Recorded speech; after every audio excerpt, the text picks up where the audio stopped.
ਕਦੇ ਕਦੇ ਕਈ ਖਵਾਇਸ਼ਾਂ ਇਨਸਾਨ ਨੂੰ ਇਸ ਤਰ੍ਹਾਂ ਬਰਬਾਦ ਕਰ ਦਿੰਦੀਆਂ ਨੇ ਕਿ ਇਨਸਾਨ ਸੋਚ ਵੀ ਨਹੀਂ ਸਕਦਾ। ਮੇਰੀ ਬੇਪਨਾਹ ਖਵਾਇਸ਼ਾਂ ਨੇ ਮੈਨੂੰ ਇਸ ਮੋੜ ਤੇ ਲਿਆ ਕੇ ਖੜਾ ਕਰ ਦਿੱਤਾ ਕਿ ਮੇਰੇ ਪੱਲੇ ਕੁਝ ਨਹੀਂ ਰਿਹਾ। ਮੈਂ ਇੱਕ ਗੈਰ ਮਰਦ ਤੇ ਭਰੋਸਾ ਕੀਤਾ ਸੀ ਤੇ ਉਸ ਗੈਰ ਮਰਦ ਨੇ ਇੱਕ ਰਾਤ ਵਿੱਚ ਹੀ ਮੇਰੇ ਹੋਸ਼ ਉਡਾ ਦਿੱਤੇ। ਉਹ ਰਾਜਪੂਤ ਸੀ। ਰਾਜਪੂਤ ਕਿਸ ਕਦਰ ਤਾਕਤਵਰ ਹੁੰਦੇ ਨੇ ਉਹਦਾ ਅੰਦਾਜ਼ਾ ਤਾਂ ਸਭ ਨੂੰ ਪਤਾ ਹੀ ਹੈ। ਉਸ ਰਾਜਪੂਤ ਨੇ ਵੀ ਆਪਣੀ ਤਾਕਤ ਨਾਲ ਮੈਨੂੰ ਪੂਰੀ ਤਰ੍ਹਾਂ ਢੇਰ ਕਰ ਦਿੱਤਾ ਸੀ ਤੇ ਮੈਂ ਉਸ ਅੱਗੇ ਬੇਵੱਸ ਹੋ ਗਈ ਸੀ। ਮੈਂ ਕਦੇ ਸੋਚਿਆ ਨਹੀਂ ਸੀ ਕਿ ਮੈਂ ਆਪਣੇ ਹੀ ਘਰ ਵਿੱਚ ਆਪਣੇ ਹੀ ਬੈੱਡਰੂਮ ਤੇ ਇਸ ਤਰ੍ਹਾਂ ਇੱਕ ਰਾਜਪੂਤ ਦਾ ਸ਼ਿਕਾਰ ਬਣ ਜਾਵਾਂਗੀ। ਇਹ ਜੋ ਕੁਝ ਵੀ ਹੋਇਆ ਸੀ ਉਹਦੀ ਸ਼ੁਰੂਆਤ ਮੈਂ ਹੀ ਕੀਤੀ ਸੀ, ਇਸ ਲਈ ਮੈਂ ਕਿਸੇ ਦੂਜੇ ਤੇ ਇਲਜ਼ਾਮ ਵੀ ਨਹੀਂ ਲਗਾ ਸਕਦੀ ਸੀ। ਮੇਰੇ ਰਾਜਪੂਤ ਡਰਾਈਵਰ ਨੇ ਮੇਰੇ ਨਾਲ ਅਜਿਹਾ ਕੰਮ ਕੀਤਾ ਜੋ 7 ਮਰਦ ਮਿਲ ਕੇ ਵੀ ਨਹੀਂ ਕਰ ਸਕਦੇ। ਮੈਂ ਹੈਰਾਨ ਸੀ ਤੇ ਸੋਚ ਰਹੀ ਸੀ ਕਿ ਕਾਸ਼ ਮੈਨੂੰ ਪਹਿਲਾਂ ਹੀ ਪਤਾ ਹੁੰਦਾ। ਇਹ ਰਾਜਪੂਤ ਮਰਦ ਇਸ ਕਾਬਲ ਹੁੰਦੇ ਨੇ ਕਿ ਉਹ ਇਕੱਲੇ ਹੀ ਕਈ ਮਰਦਾਂ ਦੇ ਬਰਾਬਰ ਹੋ ਸਕਦੇ ਨੇ ਤਾਂ ਮੈਂ ਪਹਿਲਾਂ ਹੀ ਕਿਸੇ ਰਾਜਪੂਤ ਮਰਦ ਨੂੰ ਆਪਣੀ ਜ਼ਿੰਦਗੀ ਵਿੱਚ ਜਗ੍ਹਾ ਦੇ ਦਿੰਦੀ। ਪਰ ਫਿਰ ਜਦੋਂ ਉਸ ਰਾਜਪੂਤ ਮਰਦ ਨੇ ਮੈਨੂੰ ਆਪਣੀ ਅਸਲ ਤਾਕਤ ਦਿਖਾਈ ਤਾਂ ਮੈਂ ਆਪਣੀ ਹੀ ਬੈੱਡਰੂਮ ਵਿੱਚ ਬੇਵੱਸ ਰਹਿ ਗਈ ਤੇ ਉਸ ਅੱਗੇ ਇੱਕ ਆਵਾਜ਼ ਵੀ ਨਹੀਂ ਕੱਢ ਸਕੀ। ਉਸ ਦੀ ਤਾਕਤ ਅੱਗੇ ਮੇਰਾ ਇੰਨਾ ਮਜ਼ਬੂਤ ਸਰੀਰ ਸੁਆਹ ਬਰਾਬਰ ਸੀ। ਮੇਰੇ ਨਾਲ ਕੀ ਹੋਇਆ ਉਹ ਸੁਣ ਕੇ ਤੁਹਾਡੇ ਹੋਸ਼ ਉੱਡ ਜਾਣਗੇ। ਇਸ ਤਰ੍ਹਾਂ ਉਹਨੇ ਇੱਕ ਰਾਤ ਵਿੱਚ ਹੀ ਮੇਰੇ ਨਾਲ ਮੈਨੂੰ ਹਮੇਸ਼ਾ ਹੀ ਆਪਣਾ ਚਿਹਰਾ ਢੱਕ ਕੇ ਰੱਖਣ ਦੀ ਆਦਤ ਸੀ। ਇਸ ਲਈ ਮੈਂ ਜੇਕਰ ਆਪਣੀ ਗੱਡੀ ਵਿੱਚ ਕਿਤੇ ਜਾਂਦੀ ਤਾਂ ਚਿਹਰੇ ਤੇ ਦੁਪੱਟਾ ਬੰਨ੍ਹ ਲੈਂਦੀ। ਬਹੁਤ ਹੀ ਘੱਟ ਲੋਕ ਮੈਨੂੰ ਮੇਰੇ ਚਿਹਰੇ ਤੋਂ ਪਹਿਚਾਣ ਪਾਉਂਦੇ ਸੀ, ਪਰ ਮੈਨੂੰ ਇਸ ਗੱਲ ਤੇ ਬੜਾ ਮਾਣ ਸੀ ਕਿ ਮੈਨੂੰ ਕੋਈ ਪਹਿਚਾਣਦਾ ਨਹੀਂ। ਨਾ ਹੀ ਕਿਸੇ ਨੂੰ ਮੇਰੀ ਸੁੰਦਰਤਾ ਦਾ ਪਤਾ ਸੀ ਤੇ ਨਾ ਹੀ ਮੇਰੀ ਉਮਰ ਦਾ। ਪਰ ਇੱਕ ਦਿਨ ਮੇਰੇ ਡਰਾਈਵਰ ਨੇ ਅਜਿਹੀ ਗੱਲ ਕਹੀ ਜਿਸ ਨੂੰ ਸੁਣ ਕੇ ਮੈਂ ਹੈਰਾਨ ਰਹਿ ਗਈ। ਮੈਂ ਅਜੀਬ ਜਿਹੀਆਂ ਨਜ਼ਰਾਂ ਨਾਲ ਗੱਡੀ ਦੇ ਸ਼ੀਸ਼ੇ ਵਿੱਚੋਂ ਡਰਾਈਵਰ ਦੀ ਸ਼ਕਲ ਵੇਖੀ।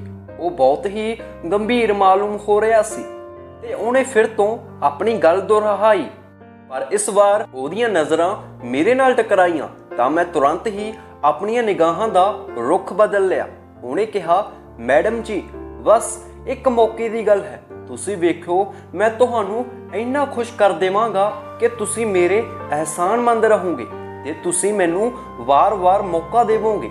ਉਹਦੀਆਂ ਗੱਲਾਂ ਸੁਣ ਕੇ ਮੈਂ ਥੋੜਾ ਜਿਹਾ ਘਬਰਾ ਗਈ। ਪਤਾ ਨਹੀਂ ਉਹ ਕਿਸ ਮੌਕੇ ਦੀ ਗੱਲ ਕਰ ਰਿਹਾ ਸੀ ਤੇ ਮੇਰੇ ਤੋਂ ਕੀ ਚਾਹੁੰਦਾ ਸੀ। ਮੈਂ ਉਹਦੀ ਗੱਲ ਦਾ ਕੋਈ ਜਵਾਬ ਨਹੀਂ ਦਿੱਤਾ ਤੇ ਖਾਮੋਸ਼ੀ ਨਾਲ ਖਿੜਕੀ ਤੋਂ ਬਾਹਰ ਦੇਖਦੀ ਰਹੀ। ਮੇਰਾ ਨਾਮ ਗੁਰਪ੍ਰੀਤ ਕੌਰ ਹੈ ਤੇ ਮੇਰਾ ਸੰਬੰਧ ਕੈਨੇਡਾ ਤੋਂ ਹੈ। ਮੇਰੀ ਪੈਦਾਇਸ਼ ਉੱਥੇ ਹੀ ਹੋਈ ਸੀ। ਮੇਰੇ ਮਾਪਿਓ ਹਿੰਦੁਸਤਾਨੀ ਨੇ ਪਰ ਮੈਂ ਕਦੇ ਹਿੰਦੁਸਤਾਨ ਨਹੀਂ ਆਈ ਸੀ। ਪਰ ਮਾਤਾ ਪਿਤਾ ਦੇ ਕਾਰਨ ਮੈਨੂੰ ਪੰਜਾਬੀ ਬਹੁਤ ਵਧੀਆ ਬੋਲਣੀ ਆਉਂਦੀ ਸੀ। ਇਸ ਲਈ ਮੇਰੇ ਸਾਰੇ ਨੌਕਰ ਵੀ ਜਿਹੜੇ ਹਿੰਦੁਸਤਾਨ ਤੋਂ ਆਏ ਹੁੰਦੇ ਮੈਂ ਉਹਨਾਂ ਲੋਕਾਂ ਨੂੰ ਹੀ ਰੱਖਦੀ ਸੀ ਤੇ ਮੇਰੇ ਵਿਆਹ ਨੂੰ 10 ਸਾਲ ਹੋਣ ਵਾਲੇ ਸੀ। ਮੇਰੇ ਪਤੀ ਕਾਰੋਬਾਰ ਦੇ ਸਿਲਸਿਲੇ ਵਿੱਚ ਜ਼ਿਆਦਾਤਰ ਹਿੰਦੁਸਤਾਨ ਵਿੱਚ ਰਹਿੰਦੇ ਸੀ। ਕੁਝ ਸਾਲ ਪਹਿਲਾਂ ਹੀ ਅਸੀਂ ਦੁਬਈ ਵਿੱਚ ਸ਼ਿਫਟ ਹੋਏ ਸੀ ਤੇ ਮੇਰੇ ਪਤੀ ਨੇ ਉੱਥੇ ਵੀ ਕਾਰੋਬਾਰ ਸ਼ੁਰੂ ਕੀਤਾ ਸੀ ਤੇ ਉਹ ਕਦੇ ਕੈਨੇਡਾ ਤੇ ਕਦੇ ਹਿੰਦੁਸਤਾਨ ਰਹਿੰਦੇ।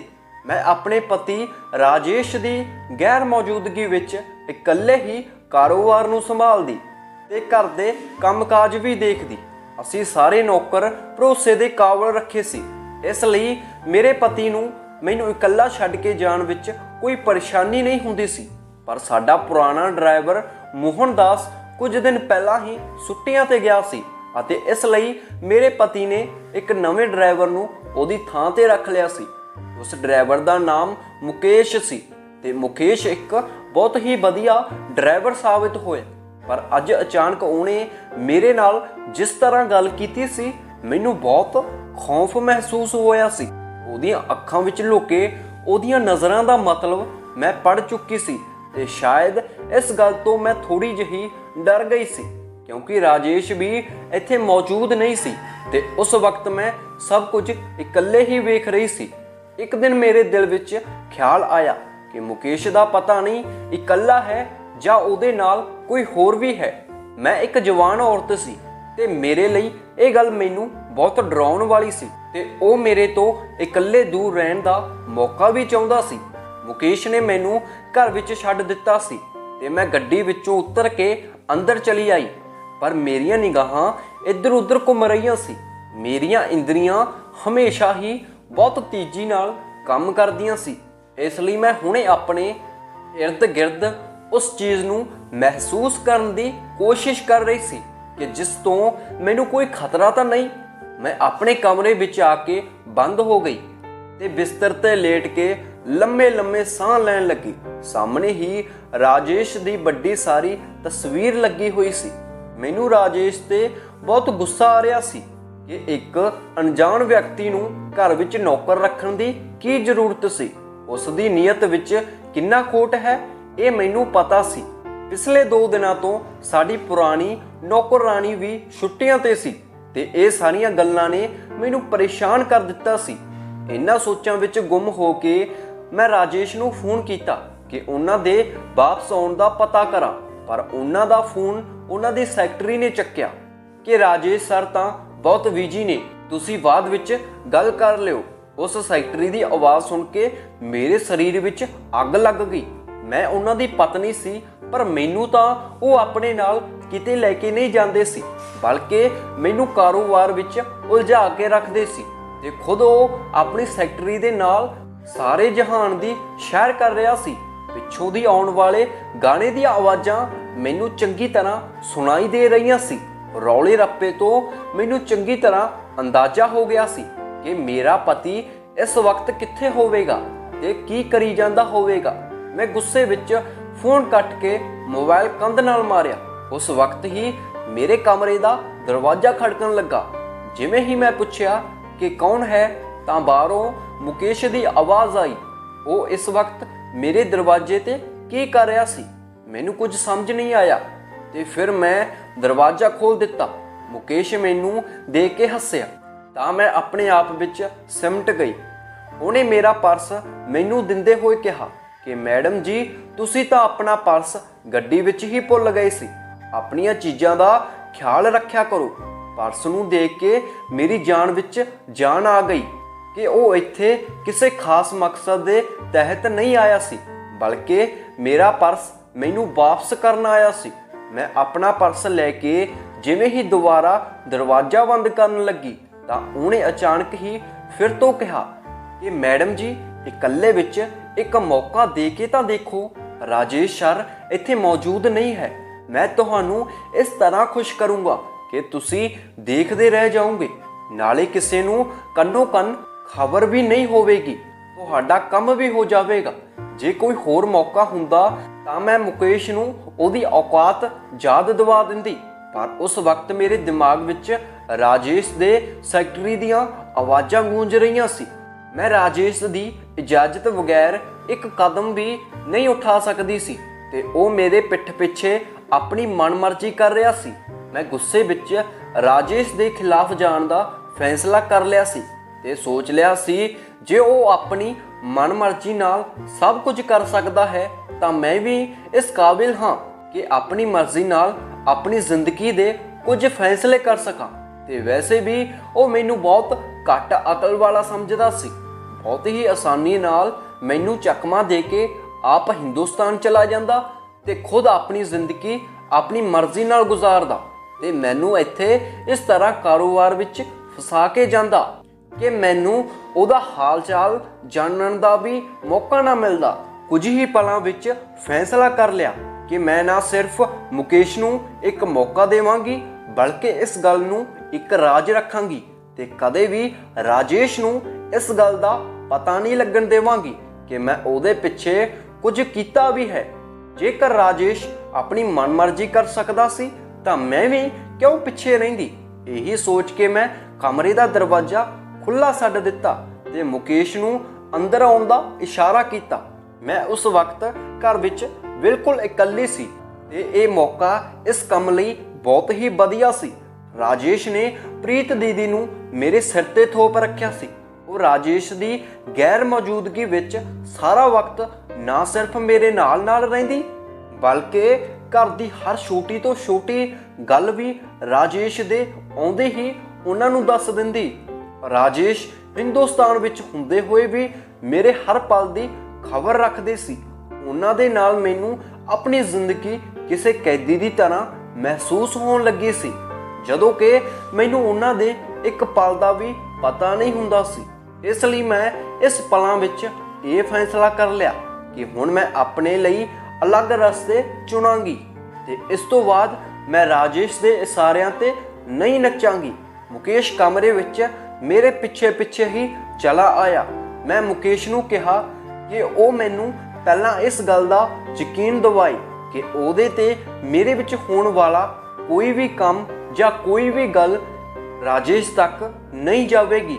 ਉਹ ਹੱਸਦਾ ਹੋਇਆ ਕਹਿਣ ਲੱਗਿਆ, ਮੈਡਮ ਜੀ ਮੇਰੇ ਤੇ ਭਰੋਸਾ ਕਰੋ, ਮੈਂ ਕਦੇ ਵੀ ਕਿਸੇ ਦੇ ਸਾਹਮਣੇ ਕੁਝ ਨਹੀਂ ਕਹਾਂਗਾ ਤੇ ਮੈਂ ਤੁਹਾਨੂੰ ਇਸ ਤਰ੍ਹਾਂ ਖੁਸ਼ ਕਰੂੰਗਾ ਕਿ ਤੁਸੀਂ ਹੈਰਾਨ ਰਹਿ ਜਾਓਗੇ। ਮੈਨੂੰ ਮੁਕੇਸ਼ ਦੀ ਗੱਲ ਤੇ ਯਕੀਨ ਆ ਗਿਆ, ਇਸ ਲਈ ਮੈਂ ਆਪਣੇ ਚਿਹਰੇ ਤੋਂ ਦੁਪੱਟਾ ਹਟਾ ਲਿਆ ਤੇ ਮੁਕੇਸ਼ ਨੂੰ ਕਿਹਾ ਕਿ ਠੀਕ ਹੈ, ਮੈਂ ਤੈਨੂੰ ਅੱਜ ਦੀ ਰਾਤ ਮੌਕਾ ਦੇਣਾ ਚਾਹੁੰਦੀ ਹਾਂ। ਜੇਕਰ ਮੈਨੂੰ ਸੱਚੀ ਮਹਿਸੂਸ ਹੋਇਆ ਕਿ ਉਹ ਇਸ ਕਾਬਿਲ ਹੈ ਕਿ ਮੈਂ ਉਸ ਤੇ ਹੋਰ ਵੀ ਜ਼ਿਆਦਾ ਭਰੋਸਾ ਕਰ ਸਕਾਂ ਜਾਂ ਫਿਰ ਉਹਦੇ ਨਾਲ ਅੱਗੇ ਵਧ ਸਕਾਂ ਤਾਂ ਫਿਰ ਮੈਂ ਕਦੇ ਪਿੱਛੇ ਨਹੀਂ ਹਟਾਂਗੀ। ਮੇਰੀ ਗੱਲ ਸੁਣ ਕੇ ਮੁਕੇਸ਼ ਹੱਸ ਕੇ ਮੇਰਾ ਚਿਹਰਾ ਵੇਖਣ ਲੱਗਾ। ਪਤਾ ਨਹੀਂ ਉਹ ਮੇਰੇ ਹਸੀਨ ਚਿਹਰੇ ਚੋਂ ਕੀ ਖੋਜਣਾ ਚਾਹੁੰਦਾ ਸੀ। ਪਹਿਲੀ ਵਾਰ ਮੈਂ ਕਿਸੇ ਗੈਰ ਮਰਦ ਨੂੰ ਇਸ ਤਰ੍ਹਾਂ ਆਪਣਾ ਚਿਹਰਾ ਦਿਖਾਇਆ ਸੀ। ਮੁਕੇਸ਼ ਦੇ ਅੰਦਾਜ਼ ਨੇ ਮੇਰੀ ਸਾਰੀ ਝਿਜਕ ਖਤਮ ਕਰ ਦਿੱਤੀ ਤੇ ਮੈਂ ਰਾਜੇਸ਼ ਨੂੰ ਭੁੱਲ ਕੇ ਇਸ ਗੱਲ ਦੀ ਪਰਵਾਹ ਕੀਤੇ ਬਿਨਾਂ ਕਿ ਜਦੋਂ ਰਾਜੇਸ਼ ਨੂੰ ਪਤਾ ਲੱਗੇਗਾ ਕਿ ਮੈਂ ਮੁਕੇਸ਼ ਨੂੰ ਇੱਕ ਮੌਕਾ ਦੇ ਦਿੱਤਾ, ਮੈਂ ਕਦੋਂ ਤੱਕ ਰਾਜੇਸ਼ ਦੀ ਬੇਰੁਖੀ ਤੇ ਲਾਪਰਵਾਹੀ ਨੂੰ ਬਰਦਾਸ਼ਤ ਕਰਦੀ। ਮੈਂ ਫੈਸਲਾ ਕਰ ਲਿਆ ਸੀ ਕਿ ਮੈਂ ਆਪਣੀ ਜ਼ਿੰਦਗੀ ਨੂੰ ਆਪਣੇ ਹਿਸਾਬ ਨਾਲ ਗੁਜ਼ਾਰਾਂਗੀ ਤੇ ਜ਼ਿਆਦਾ ਵਕਤ ਰਾਜੇਸ਼ ਨਾਲ ਨਹੀਂ ਰਹਾਂਗੀ। ਤੇ ਜਿਵੇਂ ਹੀ ਮੈਂ ਮੁਕੇਸ਼ ਨੂੰ ਮੌਕਾ ਦਿੱਤਾ ਤਾਂ ਉਹਨੇ ਸੱਚੀ ਹੀ ਮੇਰੇ ਹੋਸ਼ ਉਡਾ ਦਿੱਤੇ। ਉਹ ਇਕੱਲਾ ਹੀ 7 ਮਰਦਾਂ ਦੇ ਬਰਾਬਰ ਸਾਬਤ ਹੋਇਆ ਤੇ ਉਹ ਰਾਤ ਮੇਰੇ ਲਈ ਮੈਨੂੰ ਬਹੁਤ ਹੀ ਹੈਰਾਨ ਕਰ ਦੇਣ ਵਾਲੀ ਸੀ। ਮੁਕੇਸ਼ ਨੇ ਜੋ ਕੁਝ ਕਿਹਾ ਸੀ ਉਹ ਸੱਚ ਕਰ ਦਿੱਤਾ ਸੀ। ਮੈਂ ਮੁਕੇਸ਼ ਤੋਂ ਬਹੁਤ ਜ਼ਿਆਦਾ ਖੁਸ਼ ਹੋਈ ਤੇ ਮੈਨੂੰ ਯਕੀਨ ਹੋ ਗਿਆ ਕਿ ਮੁਕੇਸ਼ ਹੀ ਉਹ ਮਰਦ ਹੈ ਜਿਸ ਦੇ ਸਹਾਰੇ ਮੈਂ ਜ਼ਿੰਦਗੀ ਵਿੱਚ ਅੱਗੇ ਵਧਣਾ ਹੈ। ਰਾਜੇਸ਼ ਦੀ ਖਾਸ ਨੌਕਰ ਰਾਣੀ ਪ੍ਰੀਤ ਦੀਦੀ ਪਹਿਲੀ ਵਾਰ ਛੁੱਟੀਆਂ ਤੇ ਗਈ ਸੀ ਤੇ ਇਹ ਛੁੱਟੀਆਂ ਉਹਨਾਂ ਨੇ ਬਹੁਤ ਹੀ ਅਚਾਨਕ ਲਈਆਂ ਸੀ ਤੇ ਸਭ ਤੋਂ ਜ਼ਿਆਦਾ ਉਹਨਾਂ ਛੁੱਟੀਆਂ ਦਾ ਫਾਇਦਾ ਮੈਨੂੰ ਤੇ ਮੁਕੇਸ਼ ਨੂੰ ਹੋਇਆ ਸੀ, ਕਿਉਂਕਿ ਨਾ ਤਾਂ ਸਾਨੂੰ ਕੋਈ ਰੋਕਣ ਵਾਲਾ ਸੀ ਤੇ ਨਾ ਹੀ ਸਾਡੇ ਤੇ ਕੋਈ ਨਜ਼ਰ ਰੱਖਣ ਵਾਲਾ ਸੀ। ਰਾਜੇਸ਼ ਨੂੰ ਇਹ ਗੱਲ ਦੱਸਣ ਲਈ ਕੋਈ ਮੌਜੂਦ ਨਹੀਂ ਸੀ ਕਿ ਮੈਂ ਉਹਨਾਂ ਦੇ ਪਿੱਛੇ ਮੁਕੇਸ਼ ਨੂੰ ਜਗ੍ਹਾ ਦੇ ਦਿੱਤੀ ਹੈ। ਮੁਕੇਸ਼ ਨੇ ਜਿਸ ਤਰ੍ਹਾਂ ਰਾਤ ਵਿੱਚ ਇਕੱਲੇ ਹੀ 7 ਮਰਦਾਂ ਦੀ ਤਾਕਤ ਮੈਨੂੰ ਦਿਖਾਈ ਸੀ, ਉਸ ਤੋਂ ਬਾਅਦ ਤਾਂ ਮੈਂ ਖੁਦ ਹੀ ਉਹਨੂੰ ਅਗਲੀ ਰਾਤ ਯਾਦ ਕਰ ਲਿਆ। ਮੁਕੇਸ਼ ਨੇ ਮੈਨੂੰ ਉਹ ਖੁਸ਼ੀ ਦਿੱਤੀ ਜੋ ਮੈਂ ਦੱਸ ਨਹੀਂ ਸਕਦੀ ਸੀ। ਮੈਂ ਨੋਟਾਂ ਦੀਆਂ ਗੁੱਟੀਆਂ ਕੱਢ ਕੇ ਉਹਦੇ ਸਾਹਮਣੇ ਰੱਖ ਦਿੱਤੀਆਂ। ਉਹ ਵੀ ਬਹੁਤ ਖੁਸ਼ ਹੋਇਆ। ਮੈਂ ਮੁਕੇਸ਼ ਨੂੰ ਵਾਅਦਾ ਕੀਤਾ ਸੀ ਕਿ ਜੇਕਰ ਉਹ ਮੇਰਾ ਇਸ ਤਰ੍ਹਾਂ ਕੰਮ ਕਰੇਗਾ ਤਾਂ ਮੈਂ ਉਹਨੂੰ ਪੈਸਿਆਂ ਨਾਲ ਨਹਿਲਾ ਦੇਵਾਂਗੀ। ਪਰ ਅਗਲੀ ਰਾਤ ਮੇਰੇ ਤੇ ਬਹੁਤ ਭਾਰੀ ਗੁਜ਼ਰੀ, ਕਿਉਂਕਿ ਮੁਕੇਸ਼ ਨੇ ਉਸ ਰਾਤ ਮੇਰੇ ਨਾਲ ਉਹ ਕੀਤਾ ਜਿਸ ਦਾ ਮੈਂ ਅੰਦਾਜ਼ਾ ਵੀ ਨਹੀਂ ਲਗਾ ਸਕਦੀ ਸੀ। ਤੁਹਾਡੇ ਵੀ ਰੌਂਗਟੇ ਖੜੇ ਹੋ ਜਾਣਗੇ ਕਿ ਮੁਕੇਸ਼ ਨੇ ਰਾਜੇਸ਼ ਦੀ ਗੈਰ ਮੌਜੂਦਗੀ ਦਾ ਫਾਇਦਾ ਚੁੱਕ ਕੇ ਉਸ ਰਾਤ ਮੇਰੇ ਨਾਲ ਕੀ ਕੀਤਾ। ਉਹਨੇ ਤਾਂ ਮੈਨੂੰ ਜਿਉਂਦੇ ਰਹਿਣ ਦੇ ਕਾਬਲ ਵੀ ਨਹੀਂ ਛੱਡਿਆ। ਜਦੋਂ ਮੁਕੇਸ਼ ਨੇ ਆਪਣਾ ਮਕਸਦ ਹਾਸਲ ਕਰ ਲਿਆ ਤਾਂ ਹੌਲੀ-ਹੌਲੀ ਫਿਰ ਉਹਨੇ ਮੈਨੂੰ ਦੱਸਣਾ ਸ਼ੁਰੂ ਕੀਤਾ ਕਿ ਉਹਨੇ ਮੇਰੇ ਨਾਲ ਇੰਨਾ ਕੁਝ ਕਿਵੇਂ ਕੀਤਾ, ਕਿਵੇਂ ਉਹਨੇ ਇੱਕ ਹੀ ਰਾਤ ਵਿੱਚ 7 ਮਰਦਾਂ ਜਿੰਨੀ ਤਾਕਤ ਮੈਨੂੰ ਦਿਖਾ ਦਿੱਤੀ। ਤੇ ਮੁਕੇਸ਼ ਦੇ ਸੱਚ ਨੇ ਮੇਰੀ ਜਾਨ ਕੱਢ ਲਈ। ਉਹ ਅਚਾਨਕ ਹੀ ਮੇਰਾ ਡਰਾਈਵਰ ਬਣ ਕੇ ਮੇਰੀ ਜ਼ਿੰਦਗੀ ਵਿੱਚ ਨਹੀਂ ਆਇਆ ਸੀ, ਬਲਕਿ ਉਹਦੀ ਨਜ਼ਰ ਤਾਂ ਮੇਰੇ ਤੇ ਬਹੁਤ ਪਹਿਲਾਂ ਦੀ ਸੀ। ਮੈਂ ਤਾਂ ਇਹ ਸਮਝਦੀ ਸੀ ਕਿ ਮੈਨੂੰ ਕੋਈ ਨਹੀਂ ਪਹਿਚਾਣਦਾ, ਪਰ ਇਹ ਮੇਰੀ ਗਲਤਫਹਿਮੀ ਸੀ। ਮੁਕੇਸ਼ ਬਹੁਤ ਹੀ ਪਹਿਲਾਂ ਤੋਂ ਮੇਰੇ ਹਸੀਨ ਚਿਹਰੇ ਨੂੰ ਦੇਖ ਚੁੱਕਿਆ ਸੀ ਤੇ ਸਾਡੇ ਘਰ ਨੌਕਰੀ ਵੀ ਉਹ ਇਸ ਨੀਅਤ ਨਾਲ ਹੀ ਕਰਨ ਆਇਆ ਸੀ, ਕਿਉਂਕਿ ਉਹਦੀ ਨਜ਼ਰ ਮੇਰੇ ਤੇ ਸੀ ਤੇ ਉਹਨੇ ਮੇਰੇ ਕਰੀਬ ਆਉਣਾ ਸੀ। ਉਹ ਮੇਰੇ ਨਾਲ ਕਰੀਬੀ ਜਾਣ ਪਹਿਚਾਣ ਕਰਨਾ ਚਾਹੁੰਦਾ ਸੀ ਤਾਂ ਕਿ ਆਪਣਾ ਮਕਸਦ ਹਾਸਲ ਕਰ ਸਕੇ। ਜਿਸ ਦਿਨ ਉਹਨੇ ਮੈਨੂੰ ਵੇਖਿਆ ਕਿ ਨਾ ਹੀ ਰਾਜੇਸ਼ ਮੌਜੂਦ ਹੈ ਤੇ ਨਾ ਹੀ ਪ੍ਰੀਤ ਦੀਦੀ, ਤਾਂ ਉਹਨੇ ਉਸ ਮੌਕੇ ਦਾ ਭਰਪੂਰ ਫਾਇਦਾ ਉਠਾਇਆ ਤੇ ਜਾਣਬੁੱਝ ਕੇ ਮੈਨੂੰ ਅਜਿਹੀ ਗੱਲ ਕਹੀ ਕਿ ਜਿਸ ਨਾਲ ਮੈਂ ਉਹਨੂੰ ਮੌਕਾ ਦੇ ਦਿੱਤਾ। ਮੈਂ ਵੀ ਉਸ ਵਕਤ ਬਹੁਤ ਗੁੱਸੇ ਵਿੱਚ ਸੀ।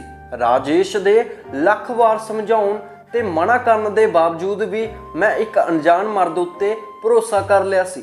ਮੁਕੇਸ਼ ਕਹਿਣ ਲੱਗਿਆ ਕਿ ਉਹਨੇ ਬਹੁਤ ਹੀ ਪਹਿਲਾਂ ਮੇਰੀ ਤਸਵੀਰ ਦੇਖੀ ਸੀ ਤੇ ਫਿਰ ਇੱਕ ਦਿਨ ਮੈਂ ਅਚਾਨਕ ਹੀ ਉਹਨੂੰ ਨਜ਼ਰ ਆ ਗਈ। ਹੋਇਆ ਕੁਝ ਐਵੇਂ ਸੀ ਕਿ ਕੁਝ ਮਹੀਨੇ ਪਹਿਲਾਂ ਮੇਰੀ ਤਬੀਅਤ ਖਰਾਬ ਸੀ ਤੇ ਮੈਂ ਆਪਣੇ ਕਾਰੋਬਾਰ ਦੇ ਸਿਲਸਿਲੇ ਵਿੱਚ ਕਿਤੇ ਜਾ ਰਹੀ ਸੀ। ਮੈਂ ਰਸਤੇ ਵਿੱਚ ਅਚਾਨਕ ਬੇਹੋਸ਼ ਹੋ ਗਈ। ਮੇਰੇ ਪੁਰਾਣੇ ਡਰਾਈਵਰ ਨੇ ਜਦੋਂ ਦੇਖਿਆ ਕਿ ਮੈਂ ਗੱਡੀ ਵਿੱਚ ਹੀ ਬੇਹੋਸ਼ ਹੋ ਗਈ ਹਾਂ ਤੇ ਉਹ ਮੈਨੂੰ ਨੇੜੇ ਦੇ ਹਸਪਤਾਲ ਵਿੱਚ ਲੈ ਗਿਆ ਤੇ ਜਿਵੇਂ ਹੀ ਉਹਨੇ ਮੈਨੂੰ ਗੱਡੀ ਵਿੱਚੋਂ ਉਤਾਰ ਕੇ ਸਟਰਕਚਰ ਤੇ ਪਾਉਣਾ ਚਾਹਿਆ ਤਾਂ ਉਦੋਂ ਹੀ ਮੇਰੇ ਚਿਹਰੇ ਤੋਂ ਦੁਪੱਟਾ ਹਟ ਗਿਆ ਤੇ ਉਹਨੇ ਮੇਰਾ ਚਿਹਰਾ ਵੇਖ ਲਿਆ। ਉਹ ਮੁਕੇਸ਼ ਦਾ ਦੋਸਤ ਸੀ ਤੇ ਉਹਨੇ ਫੌਰਨ ਹੀ ਮੁਕੇਸ਼ ਨੂੰ ਖਬਰ ਕਰ ਦਿੱਤੀ। ਮੁਕੇਸ਼ ਨੇ ਮੇਰੀਆਂ ਫੋਟੋਆਂ ਆਪਣੇ ਦੋਸਤ ਨੂੰ ਦਿਖਾ ਦਿੱਤੀਆਂ ਸੀ ਕਿ ਇਸ ਦੀ ਮੈਨੂੰ ਤਲਾਸ਼ ਹੈ। ਬਸ ਉਹ ਇੱਕ ਪਲ ਮੇਰੀ ਜ਼ਿੰਦਗੀ ਦਾ ਗ੍ਰਹਿਣ ਸਾਬਿਤ ਹੋਇਆ। ਜਦੋਂ ਮੁਕੇਸ਼ ਨੂੰ ਪਤਾ ਲੱਗ ਗਿਆ ਕਿ ਮੈਂ ਕਿੱਥੇ ਰਹਿੰਦੀ ਹਾਂ ਤੇ ਉਹ ਮੇਰੇ ਤੱਕ ਕਿਵੇਂ ਪਹੁੰਚ ਸਕਦਾ ਹੈ ਤਾਂ ਉਹਨੇ ਜਾਣਬੁੱਝ ਕੇ ਇੱਕ ਪਲਾਨ ਬਣਾਇਆ ਤੇ ਆਪਣੇ ਦੋਸਤ ਨੂੰ ਨੌਕਰੀ ਵਿੱਚੋਂ ਕੱਢ ਕੇ ਉਹਦੀ ਜਗ੍ਹਾ ਆ ਗਿਆ। ਮੁਕੇਸ਼ ਨੂੰ ਮੇਰੇ ਪਤੀ ਨਾਲ ਮਿਲਵਾਉਣ ਵਾਲਾ ਉਹੀ ਡਰਾਈਵਰ ਸੀ ਜੋ ਸਾਡੇ ਕੋਲੋਂ ਨੌਕਰੀ ਛੱਡ ਕੇ ਗਿਆ ਸੀ। ਉਹ ਮੁਕੇਸ਼ ਦਾ ਬਹੁਤ ਹੀ ਪੱਕਾ ਦੋਸਤ ਸੀ ਤੇ ਇਹ ਸਭ ਉਹਨੇ ਮੁਕੇਸ਼ ਦੇ ਕਹਿਣ ਤੇ ਹੀ ਕੀਤਾ ਸੀ। ਮੁਕੇਸ਼ ਸਾਡੇ ਘਰ ਦਾ ਹਿੱਸਾ ਬਣ ਗਿਆ ਸੀ, ਬਲਕਿ ਉਹਨੇ ਹੌਲੀ-ਹੌਲੀ ਸਾਡੇ ਬਾਰੇ ਸਾਰੀ ਜਾਣਕਾਰੀ ਹਾਸਲ ਕਰ ਲਈ ਸੀ ਤੇ ਉਹਨੇ ਸਹੀ ਵਕਤ ਦੇਖ ਕੇ ਜਦੋਂ ਮੇਰੇ ਤੋਂ ਇੱਕ ਮੌਕਾ ਮੰਗਿਆ ਤਾਂ ਮੈਂ ਘਬਰਾ ਗਈ ਤੇ ਮੈਨੂੰ ਸਮਝ ਨਹੀਂ ਆਇਆ ਕਿ ਅਚਾਨਕ ਉਹ ਮੇਰੇ ਤੋਂ ਮੌਕਾ ਕਿਉਂ ਮੰਗ ਰਿਹਾ ਹੈ। ਪਹਿਲਾਂ ਤਾਂ ਮੈਨੂੰ ਬਹੁਤ ਖੌਫ ਮਹਿਸੂਸ ਹੋਇਆ ਸੀ ਕਿਉਂਕਿ ਸਾਡਾ ਬਹੁਤ ਵੱਡਾ ਕਾਰੋਬਾਰ ਚੱਲ ਰਿਹਾ ਸੀ ਤੇ ਰਾਜੇਸ਼ ਬਹੁਤ ਪੈਸੇ ਵਾਲਾ ਸੀ ਤੇ ਮੇਰੀ ਇੱਕ ਗਲਤੀ ਸਭ ਕੁਝ ਖਤਮ ਕਰ ਸਕਦੀ ਸੀ। ਪਰ ਜਿਵੇਂ ਹੀ ਮੈਨੂੰ ਰਾਜੇਸ਼ ਦੀ ਬੇਰੁਖੀ ਦਾ ਅਹਿਸਾਸ ਹੋਇਆ ਤਾਂ ਅਗਲੇ ਹੀ ਪਲ ਫੈਸਲਾ ਕਰ ਲਿਆ ਕਿ ਹੁਣ ਮੈਂ ਆਪਣੀ ਜ਼ਿੰਦਗੀ ਵਿੱਚ ਅੱਗੇ ਵਧਣ ਦੀ ਕੋਸ਼ਿਸ਼ ਕਰੂੰਗੀ ਤੇ ਸ਼ਾਇਦ ਇਹੀ ਮੇਰੀ ਜ਼ਿੰਦਗੀ ਦਾ ਸਭ ਤੋਂ ਗਲਤ ਫੈਸਲਾ ਸੀ। ਰਾਜੇਸ਼ ਤੇ ਮੇਰੇ ਵਿਆਹ ਨੂੰ 2 ਸਾਲ ਹੋਣ ਵਾਲੇ ਸੀ ਪਰ ਨਾ ਹੀ ਹਾਲੇ ਤੱਕ ਸਾਡੇ ਕੋਈ ਸੰਤਾਨ ਸੀ ਤੇ ਨਾ ਹੀ ਰਾਜੇਸ਼ ਨੂੰ ਸੰਤਾਨ ਦੀ ਕੋਈ ਖਵਾਇਸ਼ ਸੀ। ਮੈਂ ਮਾਂ ਤਾਂ ਬਣ ਸਕਦੀ ਸੀ ਪਰ ਰਾਜੇਸ਼ ਨੇ ਮੈਨੂੰ ਕਦੇ ਵੀ ਮਾਂ ਨਹੀਂ ਬਣ ਦਿੱਤਾ ਸੀ। ਮੈਨੂੰ ਕਦੇ ਬੱਚੇ ਹੋਣ ਦੀ ਉਮੀਦ ਹੁੰਦੀ ਤਾਂ ਰਾਜੇਸ਼ ਮੇਰਾ ਬੱਚਾ ਗਿਰਵਾ ਦਿੰਦਾ। ਇਸ ਗੱਲ ਨੇ ਮੈਨੂੰ ਪਹਿਲਾਂ ਹੀ ਬਹੁਤ ਦੁਖੀ ਕੀਤਾ ਸੀ। ਰਾਜੇਸ਼ ਬਹੁਤ ਹੀ ਜਵਾਨ ਤੇ ਪੈਸੇ ਵਾਲਾ ਸੀ। ਕੁੜੀਆਂ ਤਿਤਲੀ ਦੀਆਂ ਤਰ੍ਹਾਂ ਉਹਦੀਆਂ ਮੰਗਾਂ ਪੂਰੀਆਂ ਕਰਨ ਲਈ ਉਹਦੇ ਅੱਗੇ ਪਿੱਛੇ ਭੱਜਦੀਆਂ ਸੀ ਤੇ ਰਾਜੇਸ਼ ਵੀ ਬਹੁਤ ਹੀ ਦਿਲ ਦਾ ਫੇਕ ਸੀ। ਉਹ ਬਹੁਤ ਹੀ ਕਲੱਬ ਤੇ ਪਾਰਟੀਆਂ ਵਿੱਚ ਜਾਂਦਾ ਸੀ। ਉਹ ਕਾਰੋਬਾਰ ਦੇ ਨਾਲ-ਨਾਲ ਆਪਣੀ ਜ਼ਿੰਦਗੀ ਵਿੱਚ ਖਵਾਇਸ਼ਾਂ ਵੀ ਪੂਰੀਆਂ ਕਰ ਰਿਹਾ ਸੀ ਤੇ ਮੈਂ ਸਿਰਫ ਕਾਰੋਬਾਰ ਵੇਖ ਰਹੀ ਸੀ।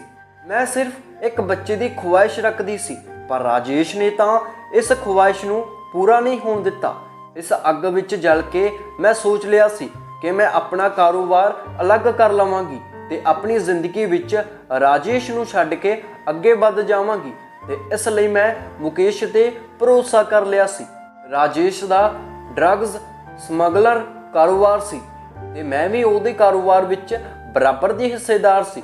ਉਸ ਸਮੇਂ ਜਦੋਂ ਮੁਕੇਸ਼ ਨੇ ਮੇਰੇ ਤੋਂ ਮੌਕਾ ਮੰਗਿਆ ਸੀ ਤਾਂ ਮੈਂ ਉਹਨੂੰ ਯਕੀਨ ਦਿਵਾਇਆ ਕਿ ਉਹ ਮੇਰੀਆਂ ਉਮੀਦਾਂ ਤੇ ਖਰਾ ਉਤਰੇਗਾ।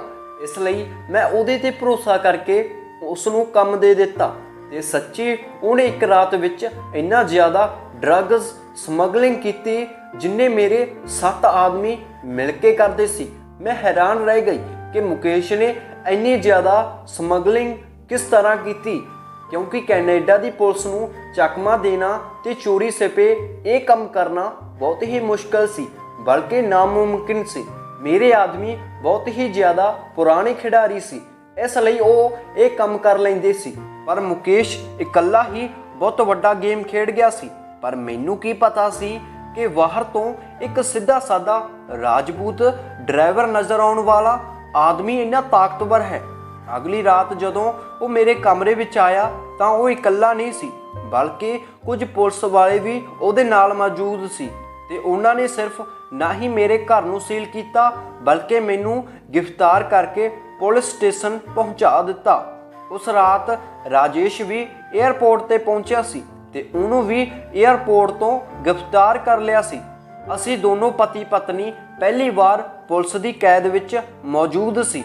ਦਰਅਸਲ ਮੇਰਾ ਪਤੀ ਹਮੇਸ਼ਾ ਮੇਰੇ ਤੋਂ ਹੀ ਸਾਰੇ ਕਾਰੋਬਾਰ ਦੇ ਕੰਮ ਕਰਵਾਇਆ ਕਰਦਾ ਸੀ ਤੇ ਮੈਂ ਹਮੇਸ਼ਾ ਚਿਹਰੇ ਤੇ ਦੁਪੱਟਾ ਬੰਨ੍ਹ ਕੇ ਰੱਖਦੀ ਸੀ। ਮੈਂ ਕਦੇ ਵੀ ਆਪਣਾ ਚਿਹਰਾ ਕਿਸੇ ਨੂੰ ਨਹੀਂ ਦਿਖਾਇਆ ਸੀ, ਇਸ ਲਈ ਪੁਲਿਸ ਮੇਰੇ ਤੱਕ ਨਹੀਂ ਪਹੁੰਚ ਪਾਈ ਸੀ। ਪਰ ਮੁਕੇਸ਼ ਨੇ ਬਹੁਤ ਹੀ ਚਲਾਕੀ ਨਾਲ ਨਾ ਸਿਰਫ ਮੈਨੂੰ ਪਹਿਚਾਣ ਕੇ ਫੜ ਲਿਆ ਸੀ, ਬਲਕਿ ਮੇਰਾ ਸਾਰਾ ਕਾਰੋਬਾਰ ਵੀ ਉਹਨੇ ਇੱਕ ਰਾਤ ਵਿੱਚ ਹੀ ਜਾਣ ਲਿਆ ਸੀ। ਉਹ ਮੇਰੀ ਸੋਚ ਤੋਂ ਵੀ ਕਿਤੇ ਜ਼ਿਆਦਾ ਤੇਜ਼ ਨਿਕਲਿਆ। ਰਾਜੇਸ਼ ਨੂੰ ਜਿਵੇਂ ਹੀ ਪਤਾ ਲੱਗਿਆ ਕਿ ਇਹ ਸਭ ਕੁਝ ਮੇਰੇ ਕਾਰਨ ਹੋਇਆ ਹੈ ਤੇ ਸਾਡੇ ਫੜੇ ਜਾਣ ਵਿੱਚ ਕਸੂਰ ਵੀ ਮੇਰਾ ਹੈ, ਤਾਂ ਰਾਜੇਸ਼ ਮੈਨੂੰ ਮਾਰਨ ਲਈ ਮੇਰੇ ਨੇੜੇ ਆਇਆ। ਜੇਕਰ ਪੁਲਿਸ ਵਾਲੇ ਉਹਨੂੰ ਨਾ ਰੋਕਦੇ, ਸ਼ਾਇਦ ਉਹ ਮੈਨੂੰ ਗਲਾ ਘੋਟ ਕੇ ਮਾਰ ਦਿੰਦਾ। ਮੈਂ ਜ਼ੋਰਾਂ ਸ਼ੋਰਾਂ ਨਾਲ ਰੋ ਰਹੀ ਸੀ ਕਿਉਂਕਿ ਕੈਨੇਡਾ ਦਾ ਕਾਨੂੰਨ ਬਹੁਤ ਸਖਤ ਸੀ ਤੇ ਮੈਂ ਇਹ ਵੀ ਜਾਣਦੀ ਸੀ ਕਿ ਮੈਨੂੰ ਇਸ ਜ਼ੁਲਮ ਵਿੱਚ ਕਿਹੜੀ ਸਜ਼ਾ ਮਿਲਣ ਵਾਲੀ ਹੈ। ਮੇਰਾ ਪਤੀ ਇੱਕ ਬੇਕਾਰ ਇਨਸਾਨ ਨਿਕਲਿਆ ਜਿਸ ਨੇ ਸਾਰਾ ਕਾਰੋਬਾਰ ਵੀ ਮੇਰੇ ਨਾਮ ਤੇ ਕੀਤਾ ਸੀ ਤੇ ਕਾਰੋਬਾਰ ਨੂੰ ਚਿਹਰਾ ਵੀ ਮੇਰਾ ਹੀ ਦਿੱਤਾ ਸੀ। ਉਹਨੇ ਨਾ ਹੀ ਮੈਨੂੰ ਸ਼ਾਦੀशुदा ਜ਼ਿੰਦਗੀ ਵਿੱਚ ਕੋਈ ਖੁਸ਼ੀ ਦਿੱਤੀ ਤੇ ਨਾ ਹੀ ਮੈਨੂੰ ਮਾਂ ਬਣਨ ਦਾ ਸੁੱਖ ਹਾਸਲ ਹੋਇਆ ਸੀ। ਮੇਰੀ ਜ਼ਿੰਦਗੀ ਵਿੱਚ ਸਭ ਕੁਝ ਉਵੇਂ ਹੀ ਹੁੰਦਾ ਸੀ ਜਿਵੇਂ ਰਾਜੇਸ਼ ਚਾਹੁੰਦਾ ਸੀ, ਜਦੋਂ ਕਿ ਮੈਂ ਰਾਜੇਸ਼ ਨਾਲ ਮੁਹੱਬਤ ਨਾਲ ਵਿਆਹ ਕੀਤਾ ਸੀ। ਇਹ ਮੈਂ ਆਖਰ ਤੱਕ ਇਸ ਵਿਆਹ ਨੂੰ ਨਿਭਾਉਣ ਦੀ ਕੋਸ਼ਿਸ਼ ਕਰਦੀ ਰਹੀ, ਪਰ ਰਾਜੇਸ਼ ਨੂੰ ਅਜਾਸ਼ੀਆਂ ਕਰਨ ਦੀ ਇਸ ਤਰ੍ਹਾਂ ਆਦਤ ਪੈ ਗਈ ਸੀ ਕਿ ਉਹ ਆਏ ਦਿਨ ਕਿਸੇ ਨਾ ਕਿਸੇ ਹਸੀਨ ਕੁੜੀ ਨੂੰ ਆਪਣੀ ਸੈਕਟਰੀ ਰੱਖ ਕੇ ਉਹਦੇ ਨਾਲ ਹਿੰਦੁਸਤਾਨ ਚਲਾ ਜਾਂਦਾ। ਜੇਕਰ ਰਾਜੇਸ਼ ਮੇਰੇ ਨਾਲ ਇਹੋ ਜਿਹਾ ਵਿਵਹਾਰ ਕਰਦਾ ਤਾਂ ਸ਼ਾਇਦ ਮੈਂ ਕਦੇ ਵੀ ਮੁਕੇਸ਼ ਦੀਆਂ ਗੱਲਾਂ ਵਿੱਚ ਆ ਕੇ ਉਹਦੇ ਉੱਤੇ ਭਰੋਸਾ ਨਾ ਕਰਦੀ, ਬਲਕਿ ਰਾਜੇਸ਼ ਨੂੰ ਉਹਦੇ ਬਾਰੇ ਦੱਸ ਦਿੰਦੀ। ਉਹਨੇ ਹਰ ਜਗ੍ਹਾ ਟਰੇਸ ਕਰ ਲਈ ਸੀ ਜਿੱਥੇ ਸਾਡੇ ਤਰਫ ਤੋਂ ਸਮਗਲਿੰਗ ਸਪਲਾਈ ਹੁੰਦੀ ਸੀ। ਬਹੁਤ ਸਾਰੇ ਲੋਕ ਫੜੇ ਗਏ ਸੀ। ਇੱਕ ਬਹੁਤ ਲੰਬੇ ਕਾਰੋਬਾਰ ਦਾ ਸਿਲਸਿਲਾ ਜੋ ਮੇਰੀ ਇੱਕ ਗਲਤੀ ਨਾਲ ਖਤਮ ਹੋ ਗਿਆ ਸੀ। ਮੈਂ ਪੁਲਿਸ ਵਿੱਚ ਆਪਣਾ ਸਾਰਾ ਰਿਕਾਰਡ ਸੱਚ-ਸੱਚ ਬਿਆਨ ਕਰ ਦਿੱਤਾ ਕਿਉਂਕਿ ਮੈਂ ਜਾਣਦੀ ਸੀ ਕਿ ਹੁਣ ਇੱਥੋਂ ਬਚ ਕੇ ਨਿਕਲਣਾ ਮੁਮਕਿਨ ਨਹੀਂ ਸੀ। ਜੇਕਰ ਅਸੀਂ ਕਿਸੇ ਤਰ੍ਹਾਂ ਬਾਹਰ ਵੀ ਨਿਕਲ ਜਾਂਦੇ ਤਾਂ ਰਾਜੇਸ਼ ਮੈਨੂੰ ਖੁਦ ਆਪਣੇ ਹੱਥਾਂ ਨਾਲ ਮਾਰ ਦਿੰਦਾ ਕਿਉਂਕਿ ਮੈਂ ਉਹਦਾ ਬਣਿਆ ਬਣਾਇਆ ਕਾਰੋਬਾਰ ਉਜਾੜ ਦਿੱਤਾ ਸੀ। ਅੱਜ ਮੈਂ ਕੈਨੇਡਾ ਦੀ ਜੇਲ੍ਹ ਵਿੱਚ ਬੈਠੀ ਹਾਂ ਤੇ ਆਪਣੀ ਸਜ਼ਾ ਦੇ ਇੰਤਜ਼ਾਰ ਵਿੱਚ ਹਾਂ।